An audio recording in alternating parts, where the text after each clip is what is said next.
I can understand to some extent some of the urge to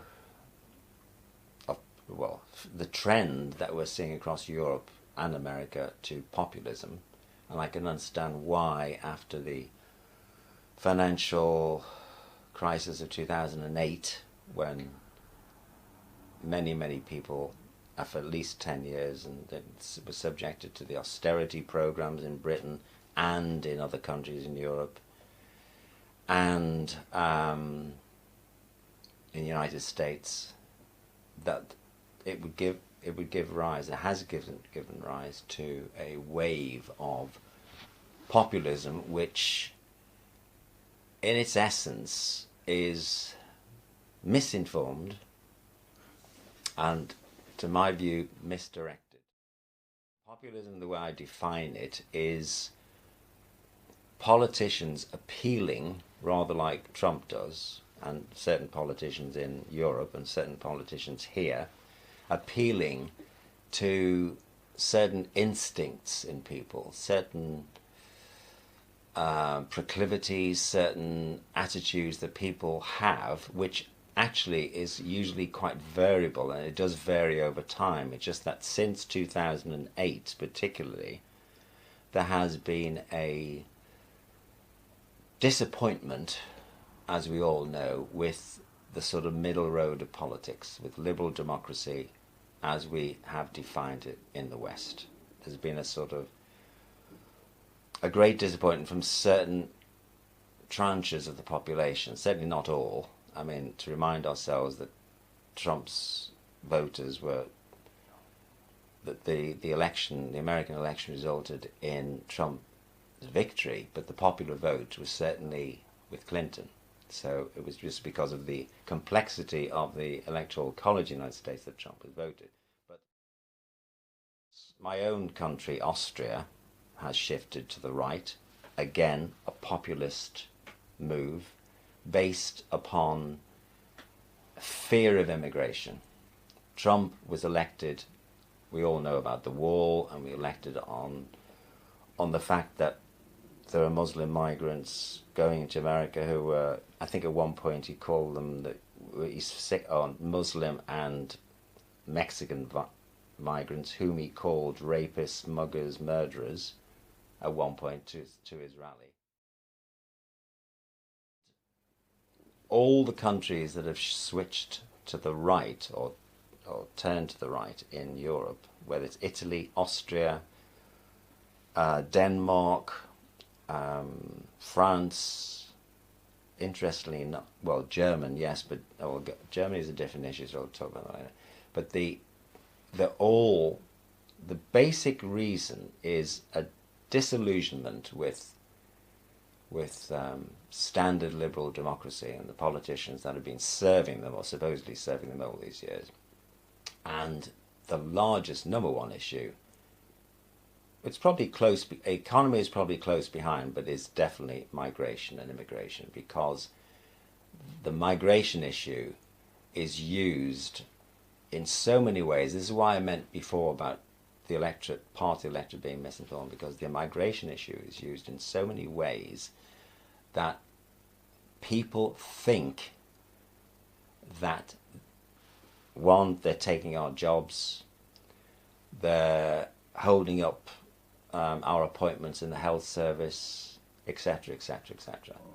When you look and analyze what is actually going on, you will see that migrants are actually supporting the health service. This is in the United Kingdom's case, for instance, supporting, working hard in the health service, and without them we wouldn't be able to function. Our health service would not function. And for those migrants, I'm talking about doctors, nurses, ancillary workers, all of them, care workers. So the immigration issue, to my view, is not understood, either not understood or people are concerned, yes, naturally concerned. If you're living in a small town in Yorkshire and because people work and live in groups and societies, social groupings, Bradford's a particular case that I know of. I knew Bradford in the 60s when it was white. There were hardly any Asians there at all. And then through the 60s and into the 70s, large numbers of Asians went to Bradford, and it changed the character of the city. There's no question about it, because it was intense migration to that area because families want to stay together. And of course, a lot of people in Bradford, white people, resented it. And there's this kind of resentment, and the fact that politicians haven't quite got to grips with it as well. Another factor that's been seething under the surface for so many years. When Blair, for instance, when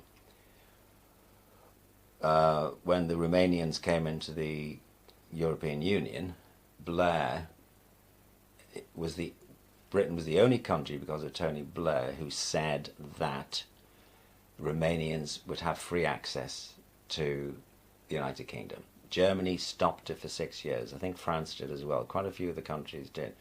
And so these migrants probably came in large numbers, were misunderstood, they didn't speak English at the time, whatever.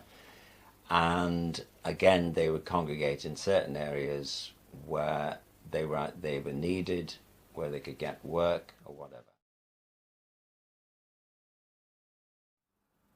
For my own personal reasons,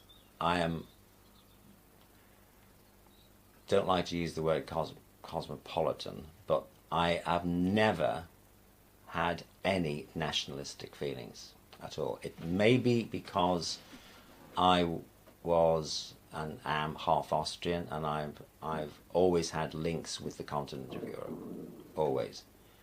And I've loved, and I think understood, and got to understand over the years many EU countries which I'm really, really fond of being in, like Italy or France or whatever. But maybe it's for that reason that as well is internationalist the right word? I don't know what it is, but it's certainly the opposite of nationalism. I've never been and that applies to Austria as well. I've never been a flag waver. I've never. The last thing I would ever do in the world is go to the last. No, maybe it's not. But one of the last things I would do in cultural terms would be to go to the last night of the proms. It just not only doesn't appeal to me. I almost feel quite angry. Is that the right word? The EU, and we've only been talking about economics here and politics here. We've got to remember that the EU was born out of the Second World War. In fact, the EU, or as it used to be called, the Common Agricultural, Common Market, it's called the Coal, Iron and Steel Community initially, and then it became the Common Market. It was actually almost a British invention. May's view is like turbo-boosted Thatcherism. She actually made a statement in New York to a group of business people a few weeks ago. Didn't see it get much publicity over here, I have to say. It wasn't mentioned at the Tory party conference. Her vision of Britain? Her vision of Britain for the future? A low-cost, business-friendly country. Lots and lots of ordinary people are going to suffer outside the EU. We'll lose not just food standards, but if you think workers' rights are going to improve outside the EU, then you're not thinking the whole thing through straight. Workers' rights have been more protected while we've been in the EU, and there have been a break on the excesses of Thatcherism in the 90s, who almost tried to dismantle the unions entirely. Unions and workers have good rights. We've got human rights. It's it's embodied in the EU, the way it's structured, and we are going to actually move out of the EU, and that will be a thing of the past, and we will, okay, in Johnson's and Farage's term, get our country back to make the decisions. What kind of decisions? Do you think they're going to make the decisions on your part? No, they're going to. The other thing which we haven't really thought about is the cultural implications of all this. The European culture is seen as a distinctive culture in the sense of from the Renaissance onwards. There's a very rich European culture, which goes back before the Renaissance, but particularly from the Renaissance, which the Americans only feel that after the First World War, and particularly the Second World War, that they were able to shed the Europeanism in its own cultural attitudes to things. But now I think we've got a more nuanced view that America was asserting itself culturally throughout the 20th century, whereas before it was a receiver of European culture.